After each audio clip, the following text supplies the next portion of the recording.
Hai semua, berjumpa lagi dengan Ibu Agatha dalam pelajaran kimia. Di video kali ini, saya akan memberi penjelasan tentang titrasi asam basa. Oh ya, bagaimana kabar kalian semua? Semoga selalu diberi kesehatan.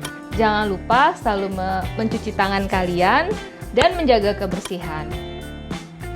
Ditonton videonya sampai selesai ya. Semoga bermanfaat. Selamat belajar semuanya.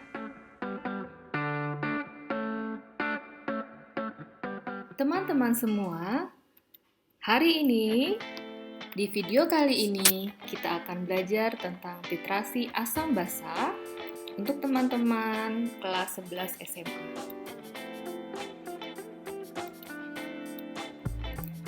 Titrasi merupakan suatu metode analisa kuantitatif yang digunakan untuk menentukan kadar atau konsentrasi larutan dengan larutan baku. Larutan baku itu artinya larutan yang sudah diketahui konsentrasinya. Titrasi asam basa merupakan salah satu jenis dari titrasi, yang merupakan metode titrasi yang didasarkan oleh reaksi penetralan asam dan basa.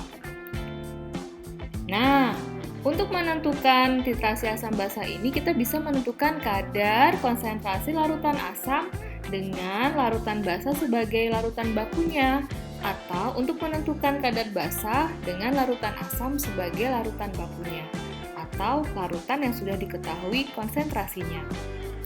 Di sini saya memperlihatkan gambar alat yang biasa digunakan untuk titrasi.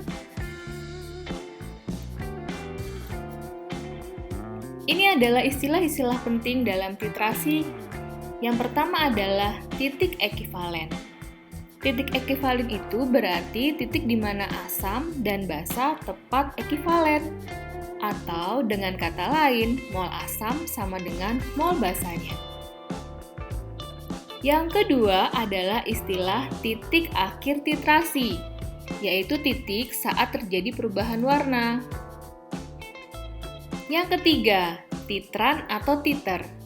Titran merupakan larutan standar atau larutan baku yang sudah diketahui kadar atau konsentrasinya. Sedangkan titrat atau analit itu adalah larutan yang dicari kadar konsentrasinya.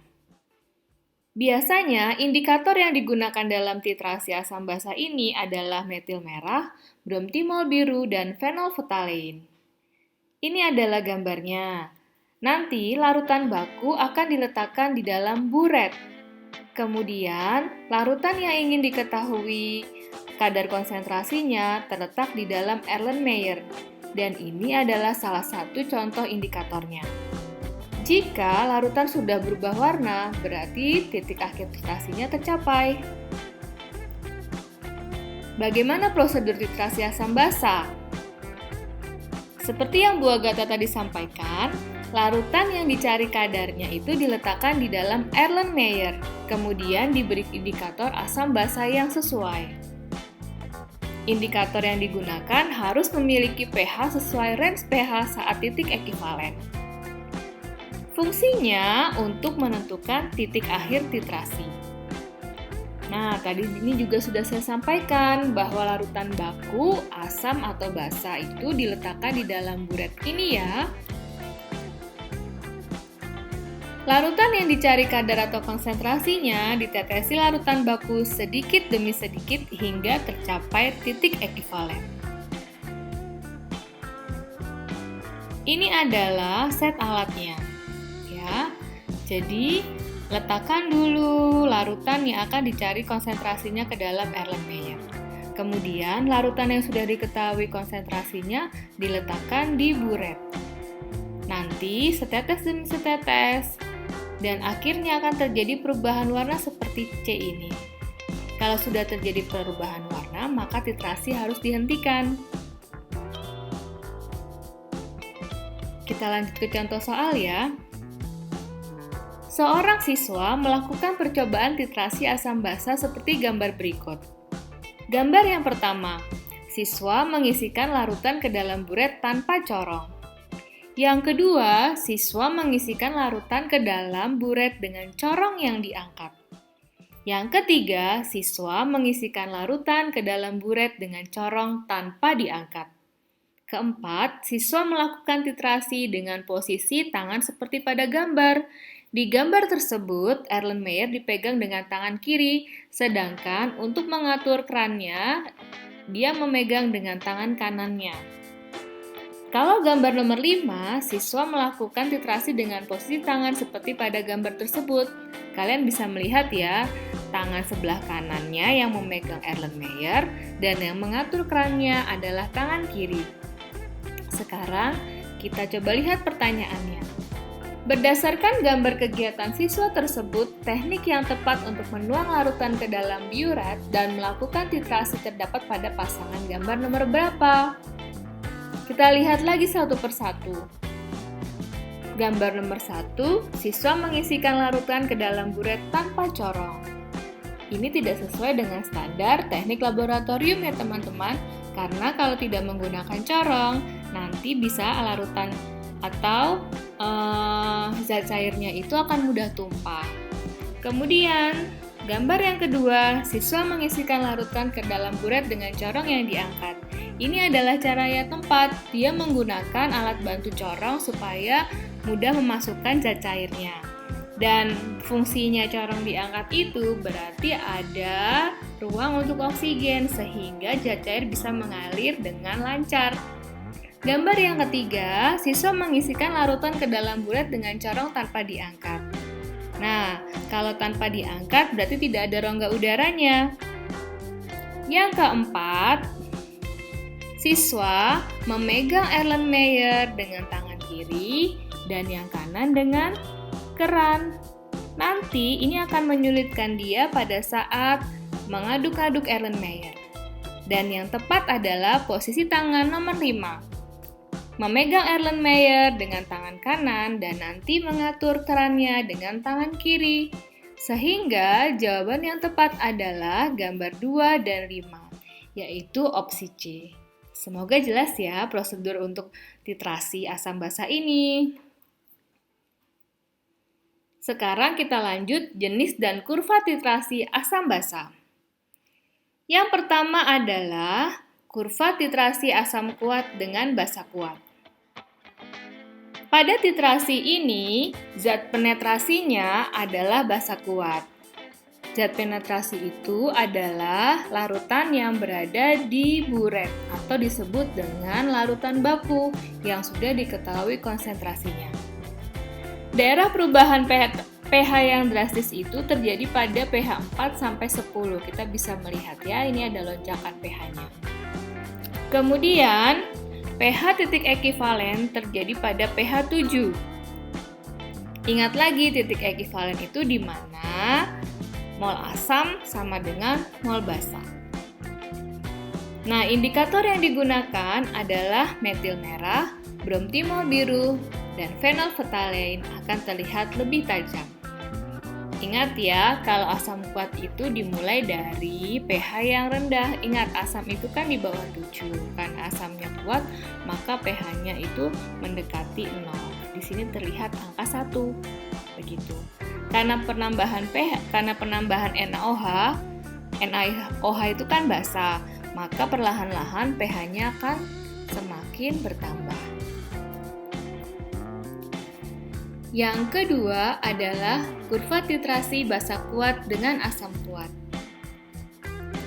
Pada titrasi ini, yang menjadi penetrasinya adalah asam kuat. Kita lihat di sini, yang terletak dalam buret adalah asam kuat. Daerah perubahan drastisnya yaitu pada pH 4 sampai dengan 10. 4 sampai dengan 10. pH titik ekivalennya berada pada pH 7. Kemudian, indikator yang bisa digunakan adalah metil merah, bromtimol biru, serta fenolftalein. Pada kurva titrasi ini, kita bisa melihat awalnya pH-nya itu berasal dari atas, yaitu pH mendekati 14 karena basa kuat. Dengan ditambahkannya asam kuat, pH lama-lama akan semakin menurun. seperti grafik yang ada di sini. Kemudian, kurva titrasi asam kuat dengan basa lemah. Yang menjadi zat penetrasinya adalah basa lemah. Daerah perubahan pH drastisnya yaitu sekitar 4 sampai dengan 7. Titik ekivalennya berada pada pH antara 5 sampai 6. 5 sampai 6. Kemudian, indikator yang dapat digunakan adalah metil merah sesuai dengan range pH-nya. Karena titrasi asam kuat dengan basa lemah, berarti awalnya pH-nya rendah, yaitu asam kuat. Dengan bertambahnya basa lemah, maka pH berangsur-angsur menjadi naik. Kurva yang lainnya adalah kurva titrasi basa lemah dengan asam kuat. Yang menjadi zat penetrasinya adalah asam kuat. Daerah perubahan pH drastisnya antara 4 sampai dengan 7. Titik ekivalennya berada kisaran antara 5 sampai 6. Indikator yang bisa digunakan adalah metil merah. Dicek lagi ya titrasi basa lemah dengan asam kuat. Sekarang basanya lemah, maka tidak setinggi pH basa kuat. Jadi, di sekitar ini pH-nya. Karena penambahan asam kuat berangsur-angsur, pH-nya akan semakin turun. Kurva berikutnya adalah kurva titrasi basa kuat dengan asam lemah. Pada titrasi ini, zat penetrasinya adalah asam lemah. Kemudian, daerah perubahan pH drastisnya itu antara 7 sampai dengan 10. Titik ekivalennya berada pH antara 8 sampai dengan 9. Yang bisa menjadi indikator adalah fenolftalein. Perhatikan kurvanya. Basa kuat ditambahkan asam lemah, lama-lama akan turun pH-nya.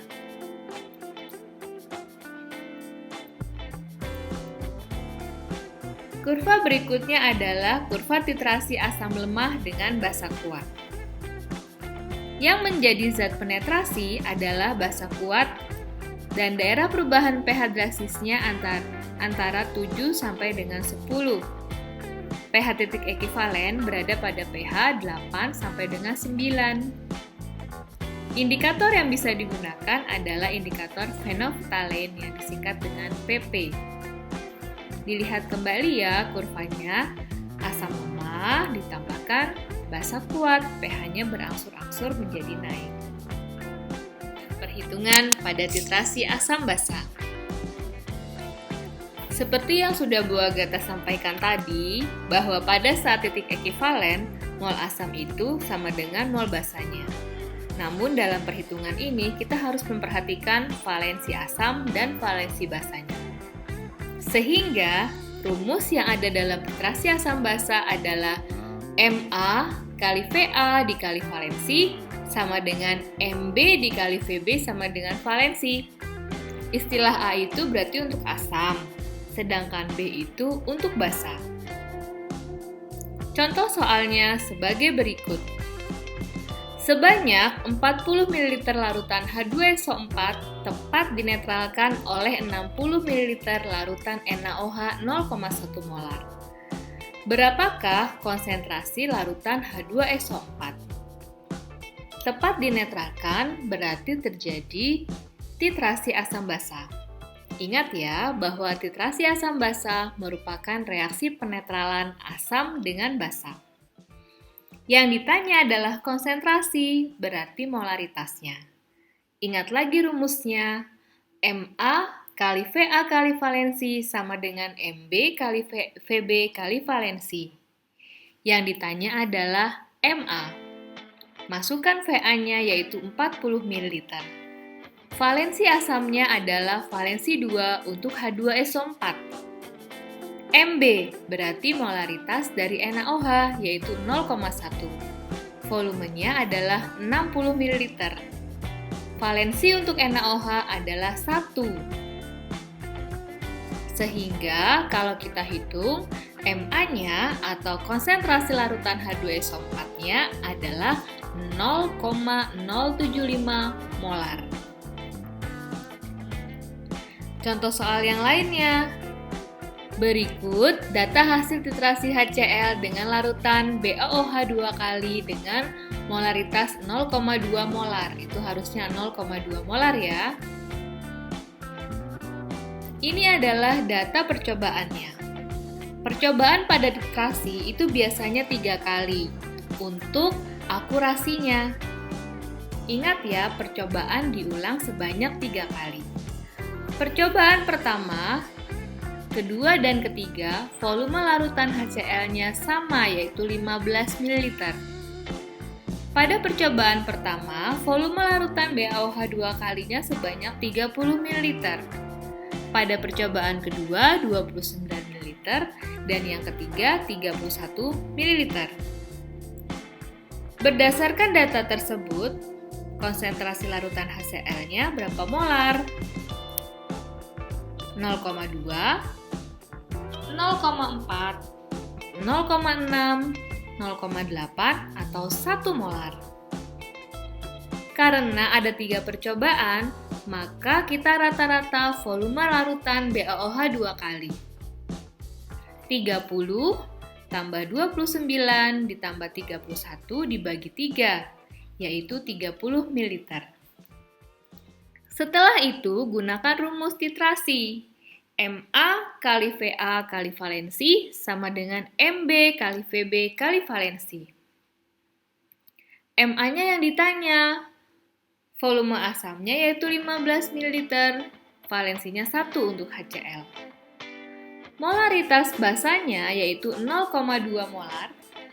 Volume basanya berasal dari volume rata-rata yaitu 30, dan valensi untuk BaOH 2 kali adalah 2.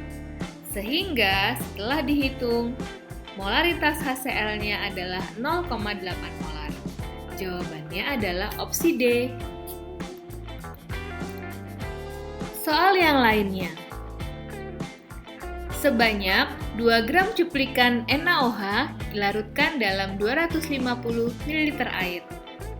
Kemudian 20 ml dari larutan ini dititrasi dengan larutan HCl 0,1 molar. Diperoleh data sebagai berikut.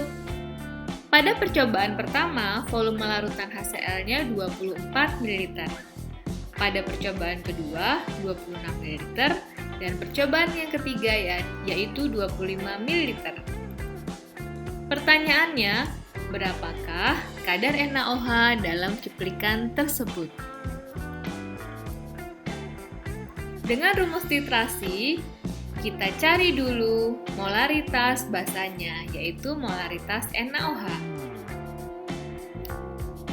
Molaritas asamnya yaitu 0,1 molar. Volumenya yaitu volume rata-rata dari percobaan ini, yaitu 25. Valensi HCl adalah 1. Molaritas basa yang ditanya, kemudian 20 ini adalah berasal dari soalnya diambil 20 ml untuk titrasi. Valensi NaOH itu adalah 1. Sehingga molaritas basanya adalah 0,125 molar. Kalau sudah ada molaritas, kemudian ada volume, maka kita bisa mencari molnya dengan rumus M sama dengan N per V. Masukkan angkanya, kemudian kita dapatkan molnya adalah 0,03125 mol. Dari mol ini kita ubah ke massa. Berarti mol dikali Mr. Molnya 0,03125 dan Mr-nya adalah 40. Sehingga massa NaOH-nya adalah 1,25 gram. Untuk mencari kadar NaOH dalam cuplikan, berarti NaOH yang ada itu 1,25 gram dalam 2 gram cuplikan NaOH. Kita cari persentasenya atau kadarnya sebagai berikut. Kadar NaOH dalam cuplikan sama dengan 1,25 dibagi 2 dikali 100%. Hasilnya yaitu 62,50%. Jawabannya adalah opsi D. Ya teman-teman, sekian video dari Bu Agatha kali ini. Semoga bermanfaat bagi kalian dalam mempelajari titrasi asam dan basa. Sampai jumpa di video berikutnya. Dah.